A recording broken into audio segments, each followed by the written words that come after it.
Hi, everyone. I hope you're doing great. I hope that you are having a great week. Um, Before I start talking about the book, of course, obviously, today, as promised, I'm going to be speaking about Norwegian Wood by Haruki Murakami.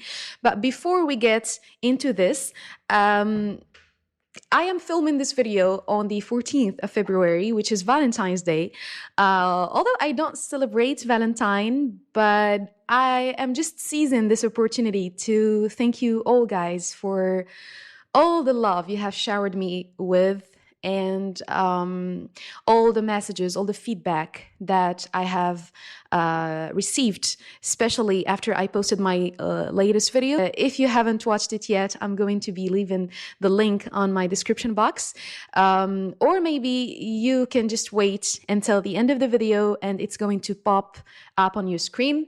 So as I was saying, I just would like to send you some love and tell you all that I'm really, really grateful for all of you guys. I'm grateful for all the support I'm getting from you, because it means everything to me. It means the world to me. I'm just sending you all the love and all the positive vibes and thoughts and feelings. Thank you so much. And I wish that this journey is not going to stop, like, ever.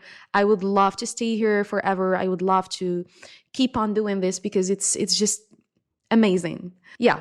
So let's talk Murakami. Okay, first things first. Before I start talking about the book, I just need you to know that this is a 100% spoiler-free video, of course. In fact, I enjoy it more when I just share my feelings, my very personal interpretations. They might be wrong, they might be right, they might be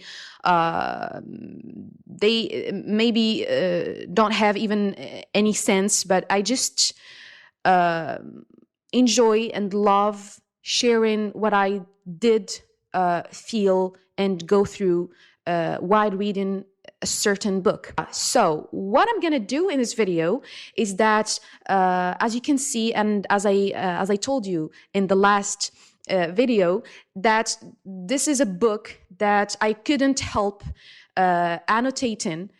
It's a highly quotable novel. I think you wouldn't be able to read this book without having post-its next to you, or just, I don't know, what do we call these things, tabs, or these colorful tabs that we add to specific passages or quotes, etc. etc. I don't think you would resist annotating this book. This is a very interesting read, and I have read it, I think, in November last year, and I still remember what I felt while reading the book, but I don't really remember a lot of the details, and I don't, of course, obviously, I don't remember exactly all the passages that I annotated. Of course, I don't remember a lot of things. So what I'm going to do is that I'm just going to go ahead and try and share with you the collection of thoughts and reflections that I had while reading the book. Okay, so I need to tell you first that this is a very challenging book to talk about. It's very complex, yet simple. I mean, if we're going to talk about the writing style, it's one of the simplest books I have read last year in terms of writing. It's very smooth. It doesn't need much, it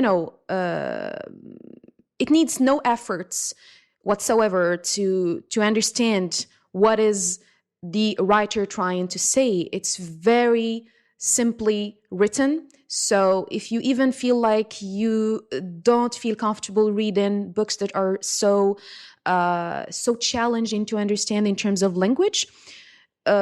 It's not. It's very simple, but the ideas are very complex. The characters are very complex, and the plot is not. So we are going to follow this character, the main character, whose name is Toru Watanabe. I don't even know whether I'm saying it right, but we are following him throughout his journey of, let's say, self-discovery. He's a young person. I think he's a college student. And again, the main character himself is very simple, not simple-minded, but he is a very simple person in terms of how his days go by, how he leads his life. His everyday routine is almost the same. He wakes up, he goes to college, attends his classes, and then he goes to have lunch, and then he goes to the library, maybe goes for a walk, and then he goes to his part-time job, I think in a library, if I still remember. So his life is a series of similar monotonous everyday life activities that he does. It's true that his life is simple, but he is not simple. He's a very I would say a very complex character. Again, I think that this is one of the things that I love so much about Haruki Murakami. He gives so much attention, and I think that he spends so much time building his characters, crafting his characters. You're going to notice a lot of change by the end of the book. Character development is something very present in Haruki Murakami's writings. Okay, so going back to our main character, Toru Watanabe, we can say that he's even not a fun person to be around. Toru is this very, as I told you, very simple guy. He's very calm, but he is very attentive. He pays so much attention to the people around him, to everything that goes around him. He's just this person who would maybe sit down facing you, and he's going to listen to you talk for hours and hours and hours without even having to interrupt. He doesn't do much talking as much as he does a lot of thinking. He thinks a lot, he reflects a lot, he contemplates a lot. And maybe this is why I enjoyed reading his thoughts. I enjoyed reading every single part of this book, literally every single passage.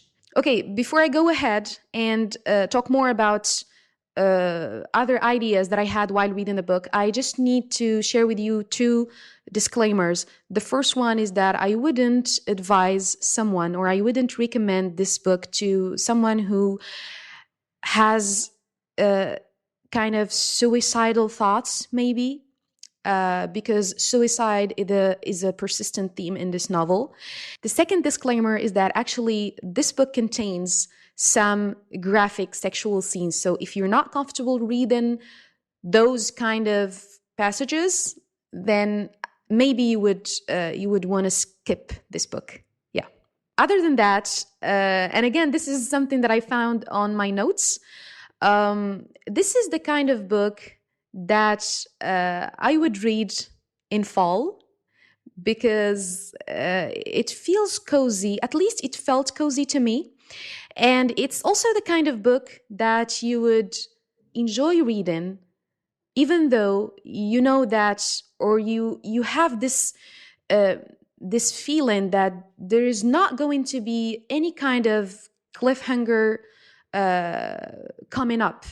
It's very static, but still, there is so much going on in people's minds, in the characters' minds. So you would feel that you are really intrigued by the way these characters think, the way they behave, the way they see the world around them, the way they interact with their surroundings, with their intimate family members. It feels like a contemplative book, a book that will make you feel more and see things differently around you. Haruki Murakami has this ability to delve very deeply into the most intimate, most peculiar and awkward thoughts that we actually have, but sometimes we just don't feel like discussing with ourselves, or even with the people around us, the closest people to us. The elements strongly present in this book are friendship, love, mental illness, and suicide. So this is actually what the book is about, and these are the main ideas that are persistent, dominant in the whole throughout the whole book. I know that I will never say this enough, but I love this book so much, and I'm sure that throughout the years, inshallah, I'm going to need to go back to certain passages and certain quotes and reread them, because they resonated with me on so many levels. I have so much to talk to you about concerning this book, but I don't want this video to be so long, so I'm just gonna close it with a passage. It's not very long, just a passage that I really appreciated. So yeah, let's do this. I said this one day to the doctor in charge of my case, and he told me that, in a sense, what I was feeling was right, that we are in here not to correct the deformation, but to accustom ourselves to it. That one of our problems was our inability to recognize and accept our own deformities. Just as each person has certain idiosyncrasies in the way he or she walks, people have idiosyncrasies in the way they think and feel and see things. And though you might want to correct them, it doesn't happen overnight.